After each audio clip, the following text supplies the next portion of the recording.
Hello दोस्तों, नमस्कार। आज इस वीडियो में हम लोग जेपीएससी ईसीएफ और एफआरओ की रिजल्ट में जो डिले हो रहा है उसके बारे में थोड़ा सा डिस्कशन करेंगे। साथ ही साथ आज मैंने इसके मेंस का सिलेबस को भी देखा, तो उस बारे में भी हम लोग इस वीडियो में डिस्कस करेंगे, डिकोड करेंगे कि आखिर किस तरीके से इस एग्ज़ाम में क्वालिफिकेशंस लिया जाए। तो दोस्तों, इस वीडियो को अंत तक जरूर देखिएगा। फर्दर आपको बताऊं दोस्तों कि ये जो जेपीएससी है, ये सच में ऐसा लगता है कि ये सो गई है। ठीक है, ये सो गई है।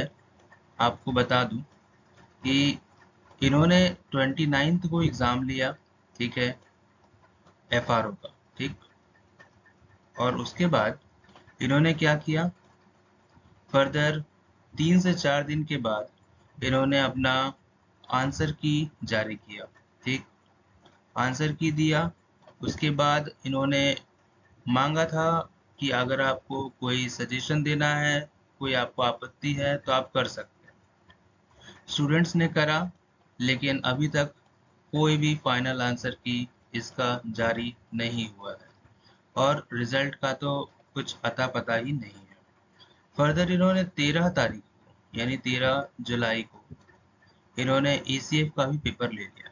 ठीक है, पेपर तो ले लिया ईसीएफ का, लेकिन इसका जो इन्होंने इस बारी आंसर की जारी किया था वो किया था 10 दिनों के बाद। और फर्दर दोस्तों, इन्होंने फिर से उसमें सजेशंस मांगे, स्टूडेंट्स ने दिया भी होगा।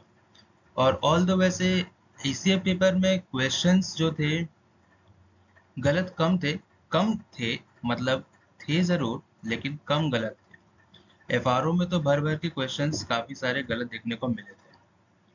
तो दोस्तों, अभी तक इसका जो रिजल्ट है या फाइनल आंसर की हमें देखने को नहीं मिल रहा है। ऐसा लगता है कि सच में जेपीएससी जो है ना, वो एग्जाम करवा के और अपने हाइबरनेशन जो पीरियड होता है ना, कहते हैं कि कुछ ऑर्गेनिजम्स जो हमारे इन्वायरमेंट में पाए जाते हैं वो कुछ समय के लिए हाइबरनेशन में चले जाते हैं। वैसा ही लगता है कि जेपीएससी एक एग्जाम करवाती है, दो एग्जाम करवाती है और आंसर की देने के बाद हाइबरनेशन में चली जाती है। खैर दोस्तों, हमें उन सब चीज़ों में बहुत ज़्यादा डिस्कशन तो करना नहीं चाहिए। आते हैं आगे हम लोग फर्दर डिस्कशन में। तो आप देखेंगे कि ये जो है, ये मैं आपके सामने प्रस्तुत जो कर रहा हूँ, ये एसीएफ का एक जो रिक्रूटमेंट की प्रक्रिया है ना, वो आपको दिख रहा होगा। तो पहले तो प्रारंभिक परीक्षा थी जो कि आपकी हो चुकी है। फर्दर मुख्य या फिर लिखित परीक्षा जो कि होना बाकी है। फिर उसके बाद आपका शारीरिक परीक्षण होगा और फिर इंटरव्यू होगा, फिर मेडिकल आपका होगा और उसके बाद आपको क्या मिलेगा दोस्तों, नौकरी मिलेगी। ठीक है, आपको मिलेगी नौकरी, आपको मिलेगी जॉब। ओके, अब फर्दर हम लोग आगे देखते हैं ना दोस्तों।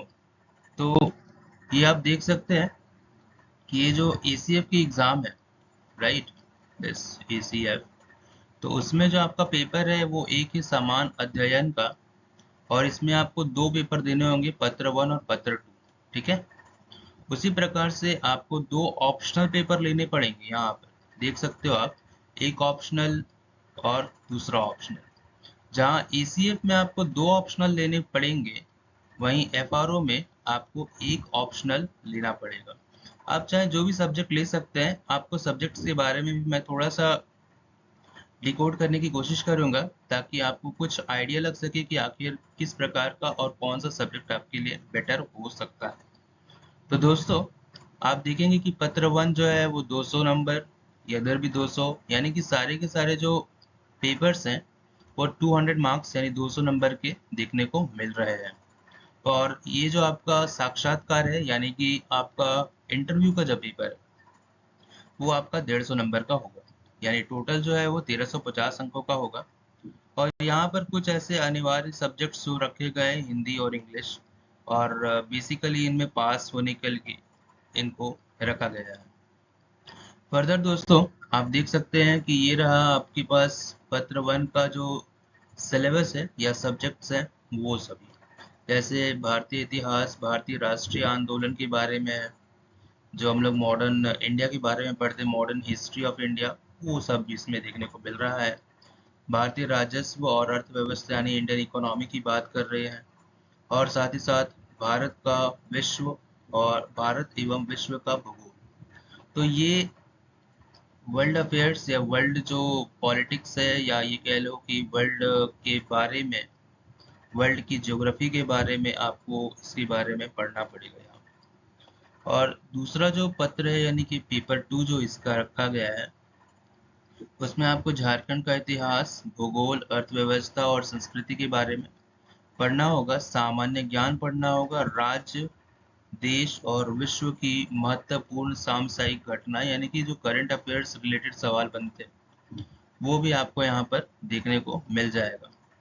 अब देखिए दोस्तों, यहाँ पर आ जाता है आपका ऑप्शनल पेपर। ये रहा पूरा का पूरा, ये ऑप्शनल सब्जेक्ट्स हैं, जिसमें से आप अपने सब्जेक्ट को चुन सकते हैं। एग्रीकल्चर ले सकते हैं या एग्रीकल्चर अभियांत्रिक यानी कि एग्रीकल्चर इंजीनियरिंग है ये, पशुपालन, देन वनस्पति। इस तरीके से आपके पास 15 ऑप्शंस हैं।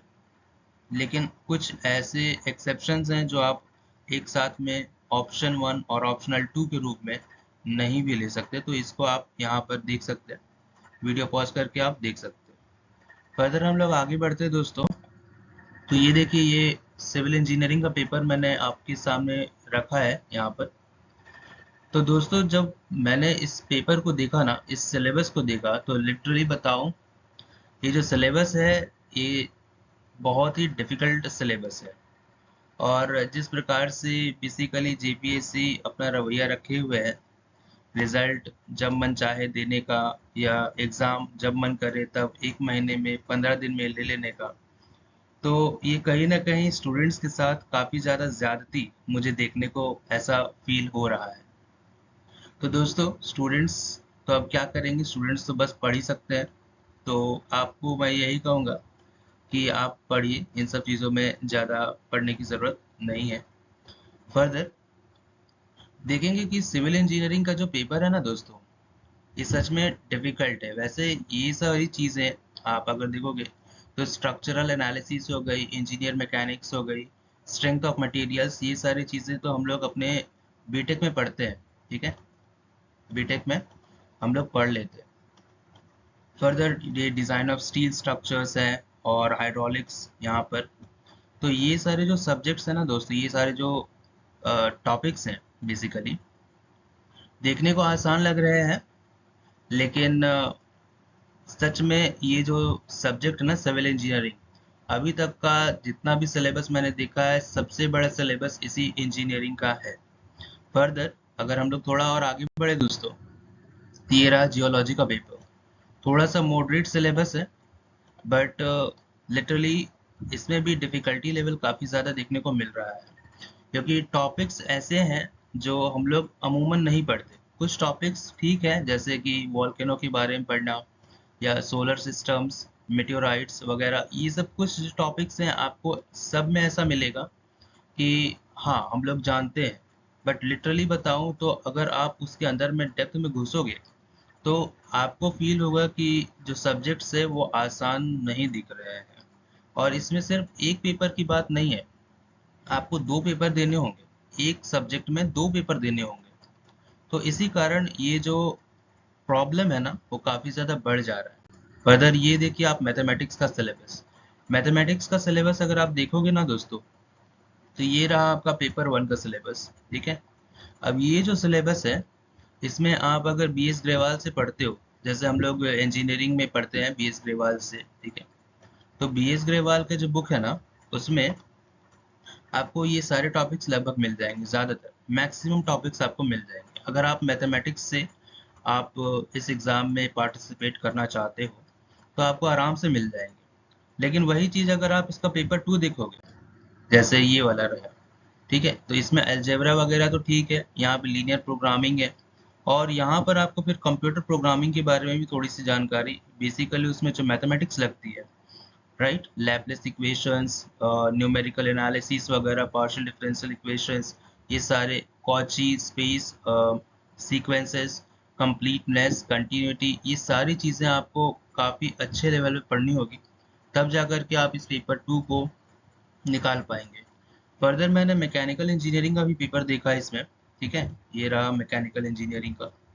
तो इसके सिलेबस में कहीं ना कहीं वास्टनेस कम है दोस्तों, लेकिन हाँ ये एक बात लगा मुझे कि भले ही टॉपिक्स कम रखे गए हों, लेकिन इसके अंदर डेप्थ काफ़ी ज़्यादा हो सकता है। फर्दर ये रहा आपका सबसे फेवरेट सब्जेक्ट, जो आप सभी सोच रहे होंगे कि हम लोग इन्वायरमेंटल साइंस ले लें, लेकिन आपको लिटरली बताऊं दोस्तों, तो सिविल इंजीनियरिंग का जो पेपर था, सिविल इंजीनियरिंग का जो इन्होंने सिलेबस रखा है, उसका बाद यानी उसके बाद बेसिकली ये सेकंड सबसे बड़ा पेपर देखने को मिल रहा है। अगर पेपर 1 और पेपर 2 दोनों के सिलेबस को मिला दे तो ये सच में बहुत बड़ा सिलेबस इसका भी हो जाता है दोस्तों। हाँ ये अलग बात है कि ये पेपर जो है बाकियों के मुकाबले थोड़ा सा आसान हो सकता है, क्योंकि हम लोग काफ़ी सारी चीज़ें पढ़ते हैं, देखते हैं, जो हमारे इन्वायरमेंट में लगातार आजकल घटनाएं हो रही है। फर्दर दोस्तों, अब थोड़ा सा और डिस्कशन को आगे बढ़ाएं, तो आप बताइए कि आपको कौन सा सब्जेक्ट बेसिकली लेना है, राइट? क्योंकि लिटरली सच बताऊं तो जो भी सब्जेक्ट्स है वो आसान नहीं है। अगर आप चाहते हैं कि एसीएफ में सिलेक्शन आपको हो या एफआरओ में सिलेक्शन हो, तो मेहनत तो आपको सच में काफ़ी ज़्यादा करनी पड़ेगी। तो आप चाहे तो आप अपने कमेंट सेक्शन पे लिख सकते हैं कि आपको कौन सा सब्जेक्ट पसंद है, और जो भी सब्जेक्ट आपको पसंद हो आप उसके साथ ही आगे बढ़ें। हाँ यहाँ पर एक चीज़ आपको मैं ये भी कहना चाहूँगा कि जो एग्ज़ाम है या एग्ज़ाम का जैसा पैटर्न बनाया गया है, वो लिटरली ऐसा है कि आप सभी के सभी के साथ में यही एक चीज़ है कि सब के सब एक ही स्टेज पर हो, कोई भी किसी से कम या किसी से ज़्यादा नहीं होगा। हो सकता है कि किसी का एक सब्जेक्ट अच्छा हो, जिन्होंने भी मान लीजिए सिविल इंजीनियरिंग में इंजीनियरिंग करी होगी, तो उसके लिए वो सब्जेक्ट अच्छा होगा, बट दूसरा जो सब्जेक्ट है वो उसके लिए मुश्किल होगा। तो दोस्तों अपने रुचि के हिसाब से अपना सब्जेक्ट्स को चुनें और तैयारी में लगे रहें, क्योंकि जेपीएससी का सच में कोई भरोसा तो है नहीं। ये जब चाहे रिजल्ट्स जारी करती है और जब चाहे वापस से अपने हाइबरनेशन पीरियड में चली जाती है। बाकी वीडियो को अगर आपको बहुत अच्छा लगा हो, पसंद लगा हो, तो वीडियो को ज़्यादा से ज़्यादा शेयर कीजिए, लाइक कीजिए और सब्सक्राइब कीजिए, ताकि जेपीएससी तक भी ये वीडियो पहुंच सके और आपका जो रिजल्ट है उसको ये लोग पब्लिश कर सके। ठीक है, तो आज की वीडियो में इतना ही रखते हैं दोस्तों। धन्यवाद।